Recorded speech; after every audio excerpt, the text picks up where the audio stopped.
just going to go ahead and pull this door off, and then that way I can go ahead and get everything replaced.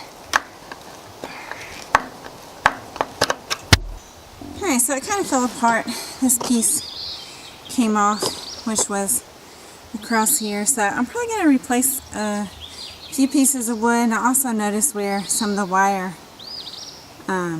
broke off, so let's see what we can do to fix this up.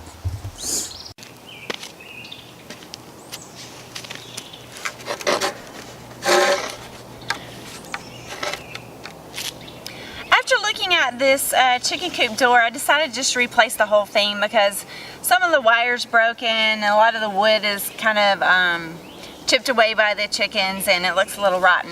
And that way, if there is any ticks on it, we will just eradicate them and we'll start from scratch.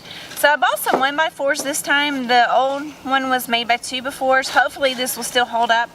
And I ended up getting cedar because cedar is, you know, typically a natural repellent. So let's go ahead and get started. I'm going to go ahead and chop these down to size and we'll start putting it together. So what I'm doing right now is just putting a corner bracket in, and this is just going to help make everything a little more stable.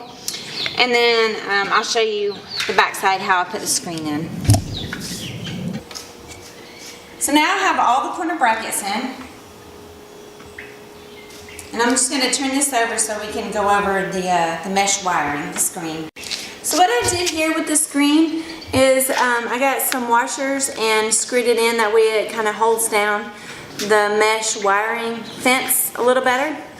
But while I was unrolling it, I did put some staples in it just to help roll it out better and to keep it in place.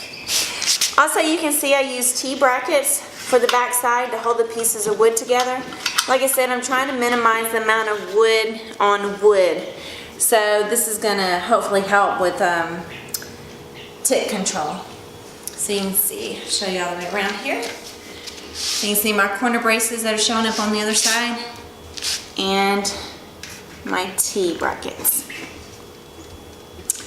And if you have bigger washers, also if you have bigger washers, you can definitely use that. That way it'll cover more surface area. I just happen to use what I had on hand.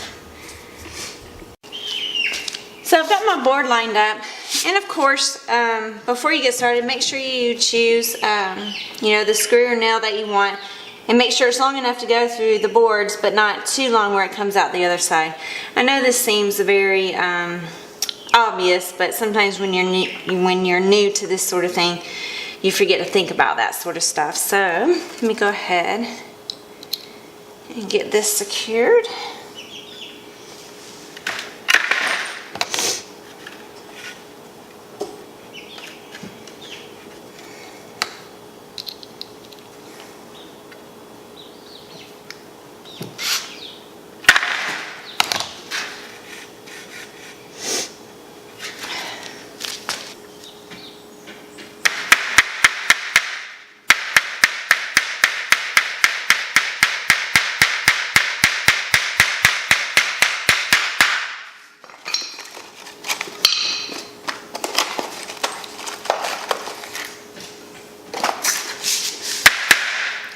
More here.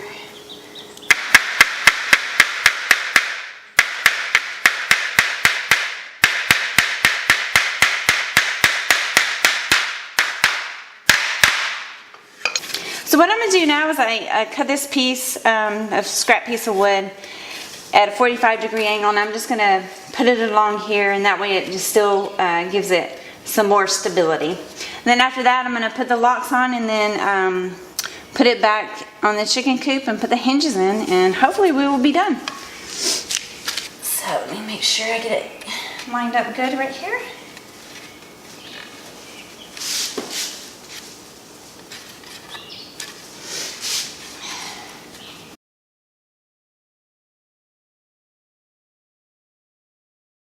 So I've completed the door, so now I'm going to just change these hinges out because they're a bit old and rusty. So I'm going to put some new ones in and go ahead and put the door up.